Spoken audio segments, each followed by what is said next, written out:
साथियों, सीढ़ी हमारे घर का एक अहम हिस्सा होता है, लेकिन वास्तु के अनुसार क्या आपको पता है कि अगर सीढ़ी हमारी गलत दिशा में बनी हो तो कहां से कहां गिरा देती है, और अगर सही दिशा में हमारी सीढ़ी बनी होगी तो ये तो हमारे विकास के रास्तों को ऊपर ले जाती है। साथियों, घर में सुख, शांति, धन की समृद्धि, ये सब चीज़ें जो है इनका कंसर्न भी हमारी सीढ़ी से होता है।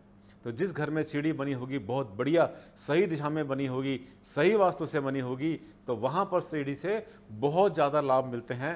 कैसे, ये जानने के लिए आप मेरे इस वीडियो में मेरे साथ चलिए। मैं आपको आज सीढ़ी का एक एक पॉइंट बताऊंगा कि सीढ़ी होती क्या है, कैसे यूज़ करनी चाहिए और वास्तु में इसकी क्या क्या सावधानियां लेनी चाहिए। आज साथियों मज़ा आ जाएगा, क्योंकि आज मैं हर टॉपिक लाया हूं इसके अंदर।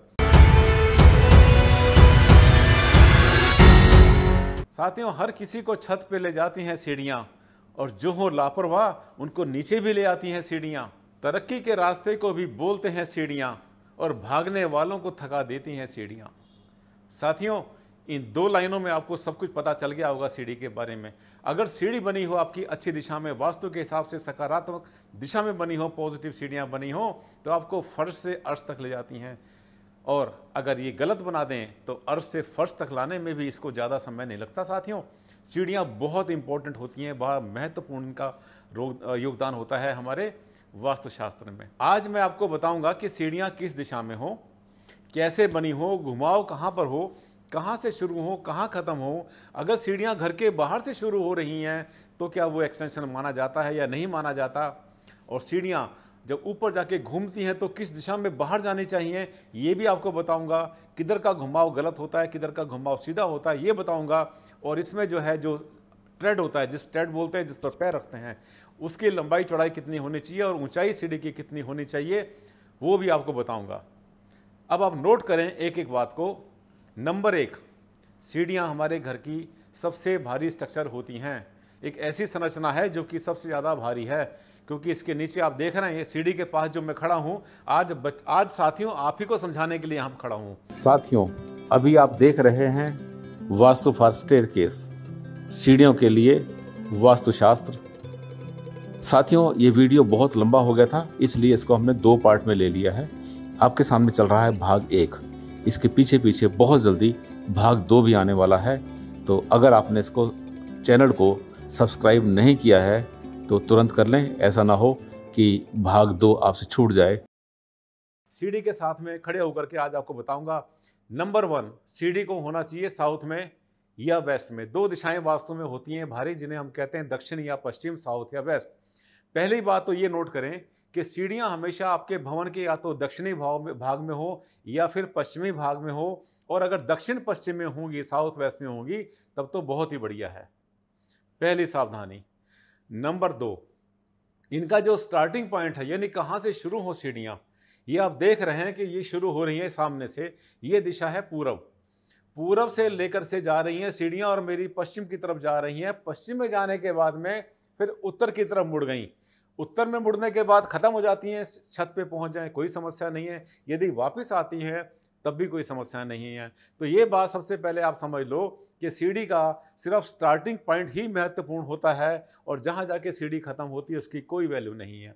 वो ईस्ट में ख़त्म हो, नॉर्थ में हो, साउथ में हो, वेस्ट में हो। साथियों, हमारे टाइम में तो घुमाव होता भी नहीं था।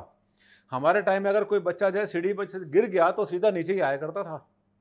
अब आजकल सीढ़ियाँ बनती हैं डबल, यानी पहले ऊपर जाती हैं फिर वापस आती हैं। इससे एक तो जगह की बचत होती है, दूसरी बात यह है कि मल्टी स्टोरी बिल्डिंग बनती है आजकल। तो इससे आप जितनी मंजिल चढ़ना चाहें, अगर सीढ़ी आगे गई है उसके बाद में फिर एक लैंडिंग होने के बाद वापस आई, तो ये आप चाहें 2 मंजिल, 4 मंजिल, 50 मंजिल, जितना चाहें उतना बना सकते हैं। तो आपको कोई समस्या सीढ़ी में नहीं आएगी। तीसरी बात, ये जो सीढ़ियाँ बनाते हैं इसके अंदर जो हमारा ट्रेड होता है, जिस पर पाँव रखते हैं, ये जो पाँव है हमारा, ये 1 बालिश से थोड़ा सा ज़्यादा होना चाहिए। 1 बालिश और 3 उंगल, यानी लगभग मान के चलिए कि 10 इंच तो होना ही चाहिए। 10 इंच से कम इसको नहीं होना चाहिए। और जो इसकी खड़ी टक्कर है, जिसको हम कहते हैं राइजर, ये जो सीढ़ी का 2 पार्ट हो गए, एक खड़ी टक्कर होगी, एक जिस पर पैर रखा हमने, तो जिस पर पैर रखा उसको हम बोलते हैं ट्रेड। इसकी जो लंबाई है 10 इंच से कम ना रखें। और जो खड़ी हुई टक्कर है, उस खड़ी हुई टक्कर की जो हाइट है 7 इंच एक आदर्श ऊंचाई मानी जाती है। 8 कर देंगे ज़्यादा ऊंची हो जाएगी, 6 कर देंगे थोड़ी सी कम हो जाएगी। तो ये उसका भी ध्यान रखें। तीसरी बात कि आप जब सीढ़ी बनाएंगे तो अगर घुमाव बनाना है आपने, जैसे सीढ़ी आगे गई जाने के बाद घूम के वापस आती है, तो हमेशा क्लॉकवाइज होनी चाहिए, राइट हैंड घूमनी चाहिए, जैसे घड़ी घूमती है क्लॉकवाइज। इसका कारण क्या है? वास्तव में तो कहते हैं कि हर चीज़ सीधी घूमनी चाहिए, उल्टी घूमेगी तो सब कुछ उल्टा हो जाएगा, आदमी उल्टा हो जाएगा, किस्मत उल्टी हो जाएगी। कुछ उल्टा नहीं होता साथियों, गिरने की संभावना बढ़ जाती है, थकावट की संभावना बढ़ जाती है, क्योंकि दुनिया में हमने आपको पहले ही बताया था पुराने वीडियो में भी कि 99.9% जो है लोग हैं वो हमेशा किसी भी काम को करते समय राइट हैंड का यूज़ करते हैं, लेफ्ट का यूज़ करने वाले बहुत कम होते हैं, लेफ्टी बहुत कम होते हैं। तो जो हमें सीढ़ी पर चढ़ना है और हमें ताकत चाहिए, तो हमें जो है अगर हम राइट हैंड यूज़ करते हैं, इसका मतलब जो रेलिंग है ये वाली हैंड रेल, इस हैंड रेल को राइट हैंड में होना जरूरी है ताकि हमें ऊपर चढ़ने में ताकत मिले। और ये तभी होगी जब हमारी सीढ़ी क्लॉकवाइज घूमी होगी। बड़ी सीधी सी बात है, इसमें ना तो कोई वहम है, ना इसमें कोई अंधविश्वास है, इसके पीछे सिर्फ विज्ञान है हमारा कि हमारे शरीर को ताकत मिले ऊपर चढ़ते हुए। अब एक चीज़ आपके माइंड में आती है, जैसे मैंने सबसे पहले आपसे कहा था कि मैंने जो है आज जितने सवाल आपने मुझसे पूछे हैं अब तक कभी भी, वो हर सवाल को मैं आज इसमें लूंगा अपने वीडियो में और आपको बताऊंगा। तीसरा क्या होता है, जब हम सीढ़ी चढ़ के ऊपर जाते हैं, जैसे कि मान लिया आपने वेस्ट में सीढ़ी बनाई, वेस्ट के मिडल में बनाई, साउथ के मिडल में सीढ़ी बनाई, तो साथियों सीढ़ी के ऊपर एक ममटी भी बनती है। तो वो क्या करती है, ममटी सबसे ऊंचा भाग बनती है हमारे घर का। जब छत के ऊपर जाएंगे, घूमते घामते ऊपर तक पहुंचे, तो सबसे ऊपर आपको जो है ममटी बनानी पड़ेगी और ममटी सबसे ऊपर चली गई। अब एक तरफ तो आप कहेंगे भारद्वाज जी आपने कहा कि एंटायर वेस्ट में, एंटायर साउथ में, जहां चाहो सीढ़ी बना दो। ठीक है, नॉर्थ वेस्ट में भी सीढ़ी बना सकते हैं, साउथ ईस्ट में भी सीढ़ी बन सकती है, आग्नेय कोण में सीढ़ी बन सकती है, वायु कोण में सीढ़ी बन सकती है। लेकिन ये ध्यान करें कि अगर आपने वायु कोण में सीढ़ी बनानी है तो उत्तर दिशा से थोड़ा सा, चाहे आधा इंच छोड़ दें, उत्तर दिशा पर बिल्कुल भी वजन सीढ़ी का नहीं आना चाहिए। यानी सीढ़ी को आप स्लैब पर बनाएं, फोल्डिंग बनाएं, या फिर नीचे स्लैब डाल के बनाएं, या बीम में बनाएं, जैसे भी बनाते हैं, तो सीढ़ी का जो वजन है नॉर्थ की दीवार के ऊपर नहीं आना चाहिए यदि आपकी सीढ़ी उत्तर पश्चिम यानी वायु कोण में बना रहे हैं। अगर आप दक्षिण पूर्व में बना रहे हैं, जिसे आग्नेय कोण कहते हैं, अगर वहां पर सीढ़ी बना रहे हैं, कोई नुकसान नहीं है। उसमें कोशिश करेंगे कि पूर्व की दीवार में आप थोड़ा सा जो है इसमें गैप छोड़ दें और अपने जो है कॉन्ट्रैक्टर से बोलें कि इसको जो है पूर्व की दीवार को छोड़ के बनाना, यानी इसके जो नीचे आपने जो बीम बनाया या स्लैब बनाई, सारा वजन वहां पर आएगा। और ऐसा होने के बाद ऑटोमेटिकली इसका जो वजन आएगा पूरा का पूरा साउथ में चला जाएगा। साथियों, क्लॉकवाइज घूमने का नियम वहां भी लागू होता है। अब हम बात कर रहे थे ममटी की। ममटी मान लिया आपने साउथ ईस्ट में आग्नेय कोण में सीढ़ी बनाई या वायु कोण में आपने सीढ़ी बनाई, नॉर्थ वेस्ट में, उत्तर पश्चिम में, तो वो तो सबसे ऊंचा भाग हो गया ना घर का। यहां तो वास्तु फेल हो गया। नहीं, आपको एक ध्यान देना है, जब पूरा मकान कंप्लीट कर लेंगे, पानी की छत पे टंकी वो भी बहुत ऊपर जाती है, ममटी भी ऊपर जाती है, कोई छोटी मोटी चीजें और भी हम छत पे बना लेते हैं। बैठने का स्टूल बनाया है हमने, चार दीवारी बनाई है, दीवार बनाई है हमने, बहुत कुछ बनाया, पैराफिट बनता है। जब मकान कंप्लीट कर लें सबसे लास्ट में, तो साउथ वेस्ट में, दक्षिण पश्चिम में उसको ऊंचा और भारी करने के लिए वहां पर एक हटनुमा स्ट्रक्चर जरूर क्रिएट कर दें। और वो जो स्ट्रक्चर है आपकी, वो हमेशा पूरे घर में सबसे ऊंची रहेगी, सबसे भारी रहेगी। यहां पर वास्तु सेटिस्फाई हो जाएगा। साथियों, जैसे मैंने बोला कि अगर ये साउथ वेस्ट को हमेशा भारी और ऊंचा होना चाहिए, बहुत आसान तरीका है। और आमतौर पर लोग 50, 60, 70% लोग छत के ऊपर एक स्टोर बना ही लेते हैं। कई बार छत के ऊपर बैठने का मन करता है तो वहाँ पर चेयर डालनी है, आपने कोई चारपाई डालनी है, रखनी है, वहाँ पर बहुत सारा सामान आप घर का रख सकते हैं। यहाँ तक कि उस ममटी का सबसे बड़ा जो यूज़ बनता है वो ऑफ सीजन के कपड़े संभालने के काम आता है। जब भी आप भवन बनाते हैं साथियों, तो आप साउथ वेस्ट में जो है एक कमरा छोटा मोटा जरूर बना लें। उससे क्या है कि आपके नीचे का स्पेस बहुत सारा बच जाएगा। ऑफ सीजन के कपड़े ऊपर शिफ्ट कर दें, अलमारियां हैं, पेटियां हैं, अनाज हैं, जो कुछ भी रखना है ऊपर वो रख दो आप, ताकि आपके घर के अंदर जो है ज़्यादा मैस ना हो, ज़्यादा परेशानी ना हो। ये बात आपने ध्यान करनी है। अब एक बात आती है कि सीढ़ी, कई बार लोग हमसे पूछते हैं सर सीढ़ी मेरे कुछ स्टेप जो है गली में हैं, 3-4 स्टेप मेरे गली में हैं, उसके बाद वहाँ से शुरू होते हैं। सभी ने गली में सबने बना लिए अपने, जब छोटी मतलब कोई कॉलोनी होती है, आमतौर पर लोग अपने जगह का उपयोग करने के लिए सीढ़ियाँ शुरू कर लेते हैं गली से।